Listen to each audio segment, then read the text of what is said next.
immigration's a process, right? Can we all agree, Joe? Immigration's a process. If it wasn't a process, we would Yeah. call it just border crossing, correct? Yeah. You would right, just yeah. cross borders. So why do we call that immigration? Because it's meant to indicate that there's some process for doing it, or else we would just call it, again, border crossing and traveling, right? So immigration's a process. So the Democrats hate the process. The Democrats have always loved open borders. National security be damned. They don't really care about a lot of that stuff. They'll put 72,000 National Guard troops in the Capitol. But God forbid you put any on the border. We don't want that. So they're back, of course, the minute Biden got elected, which pains me to say. He moved radically to the left. Look at this article in the Wall Street Journal. This is the beef I had with Geraldo last night on, it's not Wall Street Journal, I'm sorry, Washington Examiner, about Amnesty. It's back.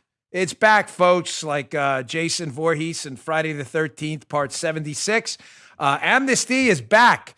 Washington Examiners will be in the show notes. You can check out our show notes every day, bongino.com/newsletter. The newsletter is the show notes. I encourage you to subscribe to the newsletter. Get all these terrific articles by the great Paul Bedard. Biden-backed immigration bill to let the deported back in and amnesty for $20 million. What could possibly go wrong there, Joe?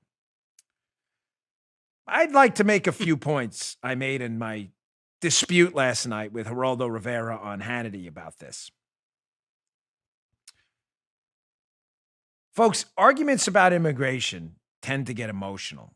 And this is what this new Democrat package is going to do. And I'm going to give you 3 points to debate your liberal friends about immigration. That would seem like common sense if you're a listener to my show. Again, but if you have a liberal friend, the IQs are probably on the low side. So it may be tough to explain it. So I'm going to give you three. Some of you get the joke. Been doing that all week. 3 things, 3 takeaways to debate your friends on the immigration issue. First, from the Washington Examiner piece, what's this new amnesty, Biden amnesty proposal going to do? Biden amnesty, don't call it any different.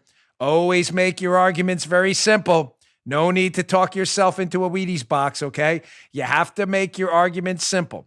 The Biden amnesty program, this is what it does. A new Democratic immigration package backed by President Biden is already coming under fire because it would extend amnesty and citizenship to nearly 20 million immigrants, a population 5 times that of Los Angeles, and would even extend an invitation to return to those recently deported. How exactly does that one work? So you come here illegally because you don't like the process. The process, that's not for me, Joe. So you're from another country, wherever it may be, South America, Central America, Canada, Europe, Russia, doesn't matter. You say to yourself, I'm just going to cross the border. Sure, there's a process for that. You have to go through a legal process on access. You have to show a visa, a passport, or me. I'm not interested in the process. I'm going to do me. Your rules be damned, double-barreled middle finger. I'm not interested, Joe. I'm just going to do my own thing. Interesting how the Democrats loved centralized government power. They just don't like government power when it stops people from entering the country according to the government's own edicts, mandates, and laws. Then they don't like government power. Then they just want you are the sovereign, Joe, of your own body and your own travel state. You shouldn't have to answer to government at all. Does that apply to taxes and Obamacare? No. Only in immigration do you have individual liberty. You should be able to do what you want. I should be able to not pay tax too. You'll go right to jail. Big government matters. Big government knows more than you. But what about immigration? No. Big government doesn't matter. You just do your own thing. No one really catches that hypocrisy. So here's what I find in immigration debates. And you can't get into the weeds with liberals on immigration because, one, they don't know the weeds. They don't know anything. You just have to keep it high level and get out of the emotion. Because what happens is they typically make it an emotional argument like Geraldo did last night during the Hannity segment. They'll say things, Joe, like Geraldo said last night, but Dan, I don't have a good Geraldo voice, so pretend this is Geraldo for a minute. But Dan, what about, painful, I know. What about the Dreamers? What about the Dreamers? Brought here when they were children. They had, by no fault of their own, they love this country. They deserve a path to citizenship. A lot of emotion in there, Joe. Fair enough. Yeah. Mm-hmm. Nothing he said on is inaccurate. There are people who were brought into the country very young, nothing to do. They had 6, 7 years old and walk across themselves. They've been here their whole lives, probably not inaccurate either. Large numbers of them probably have known nothing else in the United States. But ladies and gentlemen, that's not a policy debate. That's you injecting personal stories to elicit an emotional response so we don't have a policy debate. Because then it becomes about, you get what I'm saying, Joe? And then it becomes about the emotion. Sure, man. Where if you propose a policy that would lead to a more efficient immigration process, people who engage the way Geraldo does on immigration using emotion go, you're just an uncompassionate conservative and you're clearly a xenophobe. And you're like, wait, what? I'm just asking questions every time. So lesson number one, when you're debating immigration policy, and never, ever, ever forget this. Emotion is not a policy fix. And you have to handle those stories and anecdotes Geraldo used to elicit an emotional response. You have to handle them with the same response every time. Listen, I appreciate it. Geraldo, I appreciate you bringing that up. And what you're saying is not inaccurate. There are a lot of really hard cases in the United States of people who've been brought here by no fault of their own. But we have a process for that, Joe. It's called the court system, right?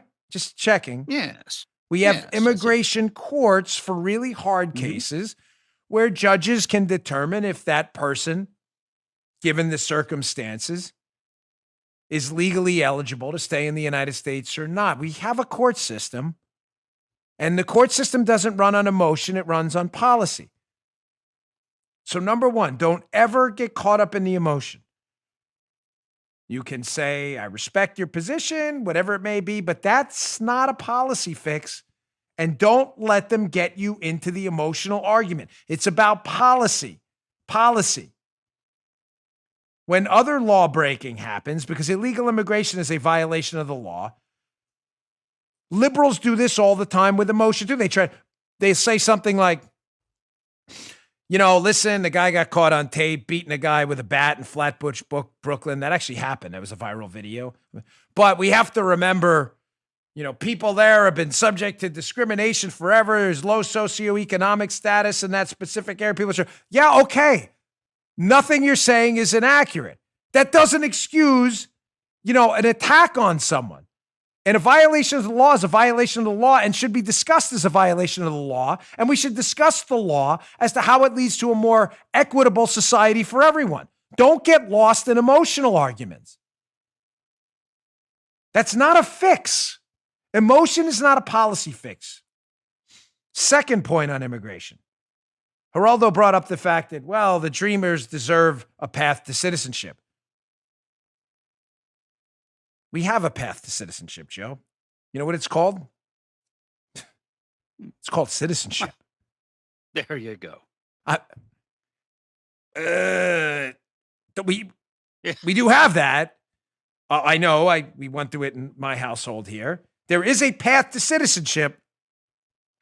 It's called the citizenship path. Or to make it easier for liberals, it's called the path to citizenship. We actually have one. So when you say things like Dreamers deserve, and the law isn't about, by the way, what people deserve. That's not what the law is about, okay? Because what people deserve is a subjective measure, not an objective one. Because Joe's a smart guy. I'm sometimes a smart guy. Joe thinks he deserves a lot of things. So That's do right. I. But that doesn't mean we get them. I think I deserve a salary of $72 million a year. It doesn't mean I get to impose that on other taxpayers. Pay me $72 million. Don't ask me where I got that number from. A lot of 70s in today's show. I just made it up. Joe's skills are legendary. Joe probably thinks he deserves at least $720 million. But that doesn't mean taxpayers should, right? Joe's like, yeah, that's fair. I like that deal. That doesn't mean taxpayers should have to pay it. The law is not about what people deserve. So saying Dreamers deserve, stop, time out. I don't argue what people deserve. That's not the law. That's an emotional argument. I'm not arguing with you about what you think people deserve. That's an emotional argument, not a legal one. So we're going back to rule number one. Don't let them do emotional arguments. Talk policies. But second, and recognize the emotion, because you don't want to look completely non-compassionate. But this is important. I'm not messing with you, folks. This is how we've got to learn to be better debaters here. But second, when people say things like someone deserves a path to citizenship, respond immediately by saying we have a path to citizenship called the path to citizenship. And until you recognize that, it's useless to engage in this debate any further. If you want to debate changing the path to citizenship, fine. But making nonsensical talking points like dreamers deserve a path to citizenship it's a talking point. It's not based in reality. There is a path to citizenship. Again, called citizenship.